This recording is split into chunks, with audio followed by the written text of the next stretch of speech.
मिलेगा, आपको सिर्फ पहचानना है। मैं वापस से कह रहा हूं कि संज्ञा को मतलब पुस्तक में पेपर वाला जो है वो ये नहीं पूछेगा कि इसकी परिभाषा बताओ, ये बताओ हमें, वो पूछेगा आपको कि इस नाम में कौन सी संज्ञा है। तो वापस मैं समझा रहा हूं, आप वीडियो में बने रहें, आपको आज अच्छे से संज्ञा समझ में आ जाएगी, ये उम्मीद के साथ कहता हूं और पूर्णतः विश्वास है मुझे।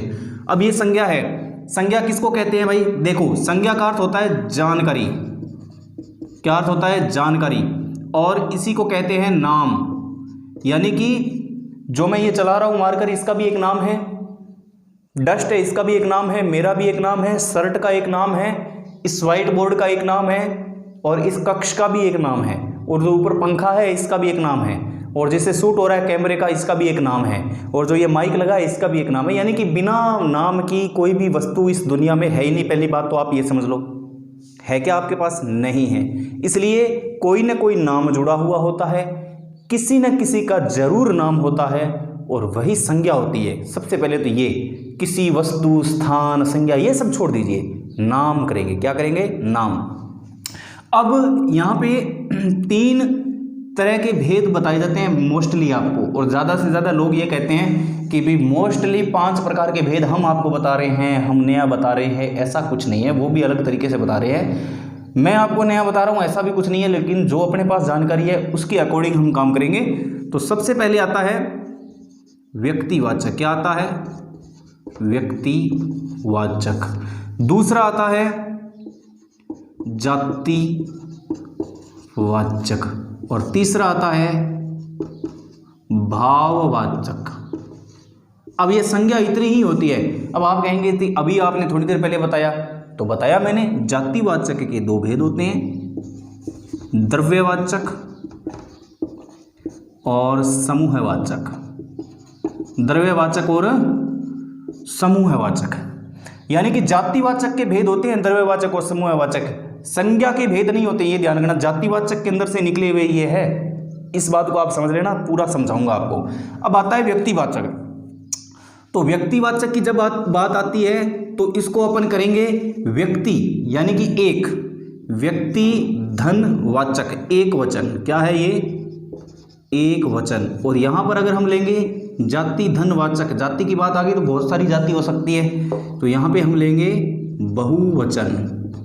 इससे आप समझ सकते हैं। अगर इससे भी आप नहीं समझ रहे हैं तो दूसरा ये रास्ता है कि ये केवल एक की बात करेगा और जाति में अनेक की बात होगी। ध्यान रखना, जाति एक बहुत बड़ा समुदाय हो जाता है, आप भी समझते हैं इस बात को। तो जाति में अनेक की बात होगी और व्यक्तिवाचक में केवल एक की बात होगी। अगर ये भी नहीं समझ रहे हैं तो आप ये समझिए बहुवचन। आप ये समझिए कि व्यक्तिवाचक है, ये परिवर्तनशील है। क्या है? परिवर्तनशील है। ये परिवर्तनशील है। कैसे होगा परिवर्तनशील, वो भी मैं बता देता हूं। और ये है जो परिवर्तनशील नहीं है, यानी कि ये बदलेगा नहीं। ठीक है ना? तो ये परिवर्तनशील है, जो नहीं है इसमें कोई बदलाव नहीं होगा, इसके अंदर बदलाव हो सकता है। तो सबसे पहले लेते हैं, जैसे कि मेरा नाम ले लूं मैं। जैसे मैंने मेरा नाम लिया सुदेश। सुदेश के अंदर कौन सी संज्ञा है? तो आपको ये बताना है कि सुदेश के अंदर कौन सी संज्ञा है। अब ये देखिए, यहां पे आ जाए इंसान। अब सुदेश केवल मात्र एक है, एक है। आप सुदेश की बात आते ही आप एक पर टिक गए, आपका जो ध्यान है वो पूरा का पूरा एक पर टिक गया कि हाँ उस सुदेश की बात हो रही है। तो यानी कि आप व्यक्तिवाचक में टिक गए, व्यक्तिवाचक में यहां पर टिक गए आप। ठीक है? और यहां है इंसान। अब इंसान पे जब आया तब आप किसी एक पर नहीं टिक पा रहे, यानी कि कौन सा इंसान है इस पर आप एक पर फोकस नहीं कर पा रहे हैं, इसलिए ये कौन सी हो गई? जातिवाचक हो गई। ठीक है? ये व्यक्तिवाचक एक पर टिक गए, इसमें एक पर नहीं टिक गए, ये जातिवाचक हो गई। ये एक पर टिक गए, आप ये व्यक्तिवाचक हो गई। अब आप ये कहेंगे कि सुदेश तो बहुत सारे हो सकते हैं भाई, एक ही नाम थोड़ी है आपका, सुदेश तो बहुत सारे होते हैं। हाँ, मैं भी कहता हूँ बहुत सारे होते हैं। अपने इस चैनल पे ही 2 सुदेश हैं, एक मैं हूँ और एक कंप्यूटर वाले सर हैं। तो जो कंप्यूटर वाले सर हैं उनका भी मैं नाम लिख देता हूँ, जो हरियाणा से अपने यहाँ चैनल पर। तो ये कर दिया सुदेश। अब हम दोनों में नाम इक्वल है, नाम समान है, लेकिन हमारी क्वालिटी दोनों की अलग है। मैं हिंदी पढ़ाता हूँ, वो कंप्यूटर पढ़ाते हैं। मैं राजस्थान से हूँ, वो हरियाणा से हैं। और वो अच्छा पढ़ाते हैं, मैं थोड़ा सा बुरा पढ़ाता हूँ। यानी कि बहुत सारी क्वालिटी है, उनमें भी बहुत सारी क्वालिटी है और अपने में भी बहुत सारी क्वालिटी है। यानी कि उनकी क्वालिटी को मैं मैच नहीं कर पा रहा हूँ और मेरी क्वालिटी को वो मैच नहीं कर पा रहे हैं। यानी कि नाम अपने आप में सर्वशक्तिमान है, किसी एक पर इंगित करता है हमें। बात आ गई समझ में। जैसे आप इस नाम को छोड़िए, ये उदाहरण दिया आपको ताकि आपको इसी चैनल पर पता लग जाए।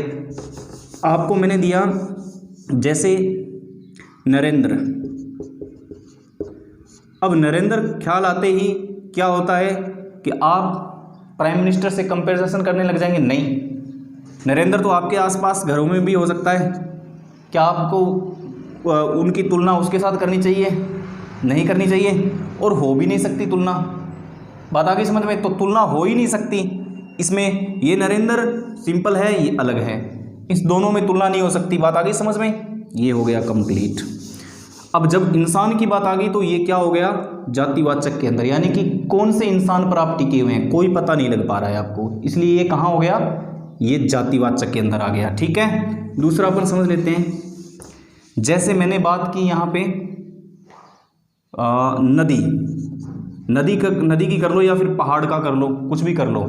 अगर आप इस पे पर्टिकुलर इस पर बात कर रहे हैं, जैसे मान लीजिए किसी भी गिरी पर बात कर लो, झरने पर बात कर लो कि कौन सा झरना है। जैसे नदी पर बात करते हैं हम, नदी। अब नदी की बात करेंगे तो यहाँ पे कौन सी नदी की बात हो रही है आपको पता नहीं लगेगा। कौन सी नदी की बात हो रही है आपको बिल्कुल भी पता नहीं लगेगा, क्योंकि ये कौन सी नदी है इसमें आपको पता बिल्कुल भी नहीं लगेगा। क्योंकि यहाँ पे आप नदी का नाम आते ही यहाँ पे आप चले जाओगे कहाँ पे? जातिवाचक में, कि ये कहाँ आता है? जातिवाचक में आता है। जबकि अगर यहाँ पे गंगा नदी का नाम आ जाए, जैसे गंगा नदी, अगर गंगा नदी का नाम आता है तो आप पर्टिकुलर किसी एक पर टिक चुके हैं, एक पर टिक चुके हैं कि हाँ गंगा नदी की बात हो रही है। अब गंगा नदी दूसरी हो नहीं सकती, अगर होगी तो जो इस गंगा नदी में जो क्वालिटी है वो उसमें नहीं होगी, इसलिए ये व्यक्तिवाचक में आ जाती है। और ये जो नदी है आप एक नदी पर नहीं टिक पा रहे हैं, इसलिए ये कहाँ पे आ गई? जातिवाचक में आ गई। ठीक है, अब दूसरा उदाहरण ले लेते हैं अपन। जब दूसरा उदाहरण लेंगे, जैसे मान लीजिए शहर, ये मैंने लिखा यहाँ पे शहर। अब कौन से शहर की बात हो रही है? बहुत से शहर हैं, शहर की कोई बात नहीं हो रही है, यानी कि लंबे चौड़े शहर हैं। किस शहर की बात हो रही है अपने को पता ही नहीं है। अब इस शहर में पता ही नहीं है कि कितने शहर है इसमें। इंडिया के अंदर बहुत सारे शहर हैं, भारत के अंदर, तब हम जाएंगे जातिवाचक के अंदर, यानी कि हमें पता नहीं है। लेकिन जब जयपुर शहर की बात हो जाए, यानी कि यहाँ लिख दिया जाए जयपुर, अपने को पता है कि जयपुर राजस्थान की राजधानी है, गुलाबी नगरी है, यानी कि पर्टिकुलर एक पर हम टिक गए हैं जयपुर आते ही, तो ये किस में चला जाएगा? व्यक्तिवाचक में। बात आ गई समझ में आपके। ऐसे बहुत से उदाहरण हैं जिनको आप लेओगे तब आपको पता चल जाएगा।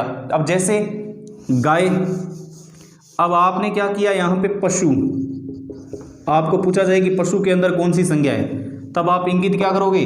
कि जातिवाचक, क्योंकि कौन सा पशु है हमें पता ही नहीं लग पा रहा है, गाय है या भैंस है कोई पता नहीं लग पा रहा है। लेकिन जब यहाँ पे गाय आ जाएगा तब आप कहाँ पे क्लिक करोगे? व्यक्तिवाचक पे। क्यों? क्योंकि पशु से आपको पता नहीं लग पा रहा है कि कौन सा पशु है, लेकिन जब कि गाय यहाँ पे लिखा तब हम गाय से इंगित हो रहे हैं, गाय से हमें पता चल पा रहा है कि ये गाय है जो व्यक्तिवाचक में आ रही है, यानी कि एक किसी प्रश्न पे हम टिक चुके हैं, यानी कि हमारा ध्यान है जो केंद्रित हो चुका है। अब यहाँ पे घुमाने वाला प्रश्न आ सकता है। अब यहाँ पे गाय बहुत तरह की होती है, जैसे मान लीजिए राठी गाय, थारपारकर गाय, ठीक है, और ऐसे ही एक और होती है नस्ल अमेरिकन गाय। यानी कि अब इसके अंदर आपको तीन भेद दे दिए जाए, एक तरफ गाय, एक तरफ राठी, थारपारकर, अमेरिकन, तो आप क्या करोगे? तब आप इसके अंदर क्या करोगे? जातिवाचक करोगे। अब ये किस में चेंज हो जाएगा?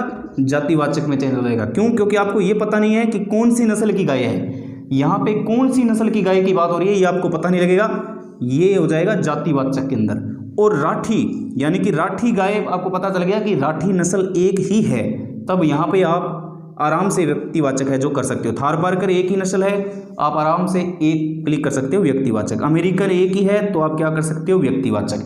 ऐसे बहुत से उदाहरण हैं, हम ऐसे बहुत से उदाहरण ले सकते हैं जिससे आप है जो आसानी से समझ सकते हो। जैसे मैंने ले लिया कि यहाँ पे पुस्तक ले लिया और बता दिया कि पुस्तक के अंदर कौन सी संज्ञा है, तो पुस्तक के अंदर कौन सी संज्ञा है भाई? अब आप क्या बताओगे? जातिवाचक। कौन सी पुस्तक है, हिंदी की है, अंग्रेजी की है, हमें पता नहीं लग पा रहा है। अगर मैंने यहाँ पे पुस्तक लिख दिया तो हम सीधी सी बात है कहाँ जाएंगे, जातिवाचक पर जाएंगे, क्योंकि हमें पता नहीं लग पा रहा है कि पुस्तक है जो कौन सी संज्ञा में है, यानी कि हमें पता ही नहीं कौन सी पुस्तक है, हिंदी है, अंग्रेजी है, पंजाबी है, कौन सी है। एक तरफ अगर आपको ये दे दिया जाए हिंदी पुस्तक, तो आप क्या करोगे, इसके अंदर आप पर्टिकुलर एक पे टिक गए हैं कि हिंदी पुस्तक की बात हो रही है, यानी कि व्यक्तिवाचक की बात हो रही है। अब इसके भी हो सकते हैं बहुत सारे, हिंदी पुस्तक के अंदर भी बहुत सारी बातें हो सकती है, जैसे लेख, कहानी, उपन्यास। किसकी बात हो रही है, कहानी, उपन्यास। अगर ऐसा आ जाए तो हिंदी पुस्तक है जो चली जाएगी जातिवाचक में, और ये जो चीज़ें हैं ये चली जाएगी व्यक्तिवाचक में। ये अपनी सोच पर डिपेंड करता है। जब हम थोड़ा सा सोचेंगे इसके बारे में तब आपको आसानी से समझ में आ जाएगा। फिर अपन लेते हैं एक, जैसे मान लीजिए रामायण का नाम आ जाए या गीता का नाम आ जाए, मान लीजिए रामायण का नाम आ जाए, तो रामायण तो इस दुनिया में एक ही है, आपको पता है, तो रामायण एक ही है, तो हम इसमें क्या करेंगे, व्यक्तिवाचक करेंगे, यानी कि इसके अंदर जातिवाचक होने का कोई चांस ही नहीं रहता। बात आ गई समझ में। परिवर्तनशील, अब देखो परिवर्तनशील की बात कर लेते हैं। एक तो ये एक वचन रहेगा, एक वचन, और ये रहेंगे बहुत ज़्यादा बहुवचन। बात याद ध्यान में रख लेना। जैसे मैंने बात की थी गायों की, तो गायों के अंदर कौन सी नस्ल थी कोई पता नहीं चल रहा है, तो उसके अंदर हमारी व्यक्तिवाचक, इसके अंदर जातिवाचक। कौन सी गायें, कितनी गायों की बात हो रही है, बहुत ज़्यादा, बहुवचन की बात हो रही है, इसलिए हम चले जाएंगे जातिवाचक के अंदर। अब एक पे टिक गए, एक वचन की बात हुई, तब हम आ गए एक वचन पे, इस पे व्यक्तिवाचक पे। अब परिवर्तनशील कैसे है, जैसे मान लीजिए बीकानेर, ये अपने नाम है बीकानेर। अब ये चेंज हो सकता है बीकानेर, इसका कल को नाम रख करके हम ये रख सकते हैं बीकाजी रख सकते हैं, परिवर्तनशील है ये चेंज हो सकता है। क्या शहर चेंज हो सकता है, क्या शहर का नाम चेंज हो सकता है क्या? बिल्कुल नहीं हो सकता, क्योंकि शहर का तो नाम शहर ही रहेगा, आने वाली सदियों तक रहेगा, लेकिन इसकी कोई गारंटी नहीं है परिवर्तन हो जाए। जैसे अभी यूपी के अंदर योगी जी ने किया, बहुत से शहरों के नाम परिवर्तन कर दिए, ठीक है ना, तो उनके परिवर्तन, शहरों के नाम परिवर्तन किए, बल्कि शहर को परिवर्तन नहीं किया है। बात आ गई ना समझ में। तो व्यक्तिवाचक है वो परिवर्तनशील है, यानी कि उनका नाम परिवर्तन कर सकते हैं अपने। जैसे मान लीजिए यहाँ पे नाम लिया अपने कंप्यूटर वाले सर सुदेश जी का। अब वो कंप्यूटर वाले सर हैं, उनका नाम कल को अच्छा लगा तो विकास जी रख सकते हैं, धर्मेंद्र जी रख सकते हैं, अमिताभ जी रख सकते हैं, ठीक है ना। वो चेंज हो सकते हैं, उनका नाम चेंज हो सकता है, बदल सकता है। बात आ गई समझ में। लेकिन क्या वो इंसान से कुछ और चेंज हो सकते हैं क्या? इंसान से पदार्थ में परिवर्तन हो सकते हैं क्या? नहीं, इंसान ही रहेंगे, वो आदमी ही रहेंगे, लेकिन अपना नाम वो चेंज कर सकते हैं, यानी कि व्यक्तिवाचक संज्ञा परिवर्तनशील होती है, जातिवाचक संज्ञा परिवर्तनशील नहीं होती है। बात आ गई समझ में। अब हम लेते हैं भाववाचक के अंदर बाद में लेंगे अपन, ये जो टॉपिक है द्रव्यवाचक और समूहवाचक को थोड़ा सा क्लियर कर लेते हैं, यानी कि इसके अंदर कोई प्रॉब्लम नहीं है। द्रव्यवाचक क्या, सोना, ध्यान रखना ये बहुवचन है अपने आप में, यहां ऐसे नहीं होगा। सोना, चांदी, पानी, दूध, दही, ये सारे नाम हैं द्रव्यवाचक, यानी कि पेय पदार्थ हैं। ये भी द्रव्य हैं, ये घुलते हैं और इनको आग में तपा करके इनका रूप, आकार वगैरह चेंज किया जाता है, तो ये सारे पेय पदार्थ हैं, यानी कि द्रव्य हैं। ये द्रव्य पदार्थ आपने अगर विज्ञान पढ़ी है तो अच्छे से समझ सकते हैं। तो ये पानी, दूध, दही, सोना, चांदी, अब इनका बहुवचन नहीं बन सकता, ये बात ध्यान रखना। ये अपने आप में ही बहुवचन है, ये बात ध्यान रखना। कभी आपने ऐसा सुना है क्या, सोने को ऐसे कहेंगे आज तो 3 ग्राम सोना लिया है? नहीं बोलेंगे, क्या कहेंगे, 3 ग्राम सोना लिया है, भले 3 kg ले लो, भले 1 ग्राम ले लो। चांदी के अंदर 1 ग्राम ले लो तो क्या कहेंगे, 1 ग्राम चांदी ली है, और अगर 1 kg ले लो तो भी आप क्या कहोगे, 1 kg चांदी ली है, यानी कि इसको चांदियों नहीं कहेंगे। अब पानी है, अगर आप 1 गिलास पानी पी रहे हो तो भी क्या कहेंगे, 1 गिलास पानी की आवश्यकता है। अगर आपको 4 गिलास पानी की आवश्यकता है या 4 ड्रम की आवश्यकता है तो ऐसे नहीं कहोगे कि 4 ड्रम पानियों की आवश्यकता है, यानी कि पानी को बहुवचन में परिवर्तित नहीं कर सकते, क्योंकि ये सारे के सारे अपने आप में बहुवचन है। अगर आपके घर में 1 लोटा दूध होता है तो भी आप ये कहोगे कि 1 लोटा दूध है। अगर 20 बाल्टी दूध होती है तो भी आप यही कहोगे कि 20 बाल्टी दूध है, ऐसे नहीं कहोगे कि 20 बाल्टी दूध हैं, नहीं कह सकते ना। जैसे मान लीजिए आपके पास जैसे कुर्सी है, आपके घर में एक कुर्सी है तो आप कहेंगे कि एक कुर्सी। अगर आपके घर में 8-10 कुर्सी है तो आप ऐसे कहेंगे 8-10 कुर्सियां हैं, यानी कि उनका बहुवचन बन सकता है, ठीक है ना, लेकिन इनका बहुवचन नहीं बन सकता क्योंकि अपने आप में ही बहुवचन है। ये आपको सोचने की आवश्यकता है, ध्यान रखना, द्रव्यवाचक के अंदर, ठीक है ना। तो ऐसी जो चीजें होती है जो अपने आप में ही बहुवचन होती है वो द्रव्यवाचक के अंदर आती है। अब इसके अंदर भी व्यक्तिवाचक और जातिवाचक वाला सिस्टम हो सकता है। इसके अंदर भी आपको घुमा करके पूछ सकता है कौन सी कंपनी का सोना है, किसी एक पर नहीं टिक पा रहे हैं, तीनों विकल्प दे दिए हैं आपको। जैसे मान लीजिए द्रव्यवाचक नहीं दिया उसने और ये पूछ लिया कि सोना कौन सी संज्ञा है, सोना में कौन सी संज्ञा है, ठीक है, सोना मतलब वो वाला सोना नहीं, गोल्ड की बात हो रही है, सोना में कौन सी संज्ञा है, और इसके अंदर द्रव्यवाचक नहीं दिया आपको, ये दे दिया एक तो व्यक्तिवाचक दे दिया, ठीक है, और एक दे दिया आपको जातिवाचक दे दिया, और एक आपको दे दिया भाववाचक दे दिया, और एक आपको दे दिया समूहवाचक दे दिया। द्रव्यवाचक तो दिया ही नहीं, और हमारा ध्यान कहाँ पे अटका हुआ था, द्रव्यवाचक में, कि अगर सोना आ गया तो हम तो सीधा क्या कर देंगे, द्रव्यवाचक कर देंगे। लेकिन द्रव्यवाचक के अंदर जब ये द्रव्यवाचक का ऑप्शन ही नहीं आया तो अब आप क्या करोगे ये बताओ। तब हम क्या करेंगे, सोना देखेंगे कि सोना कौन सी कंपनी का सोना है, हमें ये पता नहीं है, बहुत सी कंपनी का सोना हो सकता है। अगर इसमें जातिवाचक है तो सबसे पहले हम क्या करेंगे, जातिवाचक करेंगे। अगर जातिवाचक ऑप्शन नहीं है तो फिर हम व्यक्तिवाचक करेंगे, क्योंकि एक सोने पे हम, एक कंपनी के सोने पे हम क्या कर देंगे, केंद्रित हो जाएंगे। आगे बात समझ में, ये तो रही द्रव्यवाचक, बहुत ही आसान चीज थी द्रव्यवाचक। अब आते हैं समूहवाचक। समूहवाचक क्या है कि एक समूह से ही आपको पता चल रहा है भीड़। समूह का अर्थ क्या होता है, भीड़, यानी कि बहुवचन। क्या अर्थ होता है, बहुवचन। अब ये समूह है, जैसे मान लीजिए सेना, कक्षा। अब इसके अंदर सेना, कोई एक सेना की तो बात हो नहीं रही है, सेना के अंदर हजारों सैनिक होंगे, ये कॉमन सेंस की बात है। समूहवाचक संज्ञा करना आप आसानी से कर सकते हो, सीधी सी परिभाषा है, समूहवाचक यानी कि भीड़, यानी कि बहुवचन को दोहराता, अपने बहुवचन को बताता हो, वो क्या कहलाती है, समूहवाचक कहलाती है। जैसे देख लीजिए, जैसे मान लीजिए एक खिलाड़ी, अगर एक खिलाड़ी जा रहा है तो आप ऐसे थोड़ी ना कहेंगे कि टीम जा रही है, नहीं कहेंगे ना, ऐसे ही कहेंगे कि एक खिलाड़ी जा रही है, खिलाड़ी जा रहा है या जा रही है। अगर वो पूरी टीम के अंदर है तो आप क्या कहेंगे कि पूरी टीम जा रही है। तो यानी कि समूहवाचक में भीड़ की बात हो या फिर बहुवचन की बात हो, वही क्या होती है, समूहवाचक संज्ञा होती है। बात आगे समझ में, आसानी से समझ सकते हैं ये। जहाँ पे भीड़ की बात हो, जहाँ पे समूहवाचक की बात हो, बहुवचन की बात हो, वो क्या होती है, समूहवाचक होती है। इसमें कोई डिफिकल्ट वाली बात नहीं है, ये तो बहुत आसान है, बहुत ज़्यादा आसान है। झुंड आ रहा है तो उसके अंदर क्या है, झुंड, भीड़ की बात हो रही है। अब आते हैं भाववाचक, ये तो सबसे आसान है भाववाचक। भाववाचक में क्या होता है, देख लीजिए, भाववाचक में जैसे थकावट, यानी कि भाववाचक में हमें वो चीज़ दिखेगी नहीं बल्कि हम उसको महसूस कर सकते हैं, उसके भाव को समझ सकते हैं। ये बात ध्यान रखना, इतना ही है, इसमें ज़्यादा और कुछ नहीं है।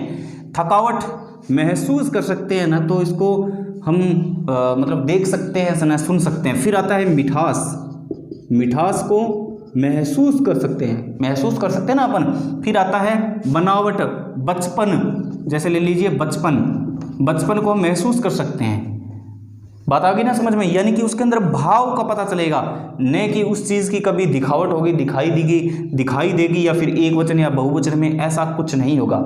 ना तो वो एक वचन में होगा न वो बहुवचन में होगा, इसके अंदर सिर्फ भाव का पता चलेगा। हम क्या कहते हैं कि उसमें तो अभी तक बचपना है। अब बचपना है क्या, आपने देखा क्या उसमें बचपना है, नहीं देखा ना, सिर्फ हम उसके भाव को देख करके पता लगा रहे हैं कि उसके अंदर क्या है, बचपना है। अब कोई मिठाई खा रहा है कि इसके अंदर तो बहुत मिठास है, वो चख के खा रहा है, बता रहा है, लेकिन हम उसको क्या है, देख के ही बता रहे हैं, तो हमें भाव का पता चल रहा है, यानी कि उसके चेहरे के एक्सप्रेशन से पता चल रहा है। बातें बड़ी मिठास करता है वो, अब कितनी मीठी करता है, चीनी कितनी डाली है पता नहीं लग रहा है, लेकिन उसकी बातें बड़ी प्यारी होती है, हम ये भाव लगाते हैं कि इसके अंदर मिठास वाली बातें हैं। अब कोई व्यक्ति थक जाता है तो हम कहते हैं कि बहुत ज़्यादा थकावट हो गई है।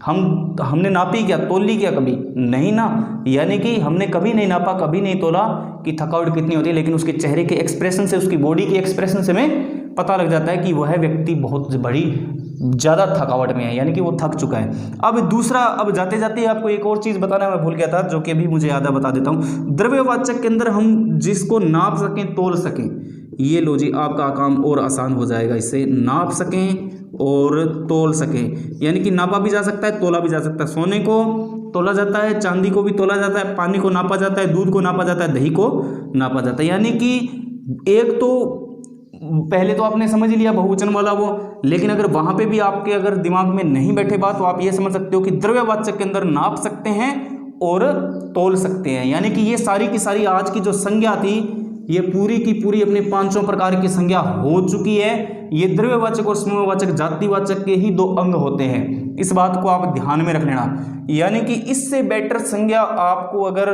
परिभाषा से अगर याद होती है तो मित्रों गूगल कर सकते हो, वहाँ पे जाके संज्ञा और संज्ञा के प्रकार टाइप कर देना, आपको वहाँ पता लग जाएगा। बहुत सी पुस्तकें हैं जहाँ पे परिभाषाएं लिखी होती है, लेकिन संज्ञा परिभाषा से याद नहीं की जाती। संज्ञा को समझने के लिए संज्ञा की जड़ों तक जाना जाता है। हम वहाँ तक पहुँचेंगे, एक ही वीडियो में आपकी संज्ञा क्लियर हो जाएगी। उम्मीद है मुझे आज की वीडियो के बाद में आप जिंदगी में संज्ञा को नहीं भूल पाओगे, संज्ञा को डिफेंड कर सकोगे आराम से, क्योंकि ये जो तरीका बताया है हम भी तो कहीं ना कहीं से सीखे हैं। ऐसा तो है नहीं कि हम कहीं से लेके आए हैं, अपने आप नहीं लेके आए, हम भी कहीं से सीखे हैं। तो हमने भी एक ही बार सीखा था, एक ही बार पढ़ा था, और जब पढ़ा था तब बड़े ध्यान से पढ़ा था, आज इतना कुछ मतलब याद है हमें। तो आप ही अगर ये वीडियो ढंग से देख चुके हैं तो आपको संज्ञा के बारे में आज के बाद कोई प्रॉब्लम नहीं होने वाली।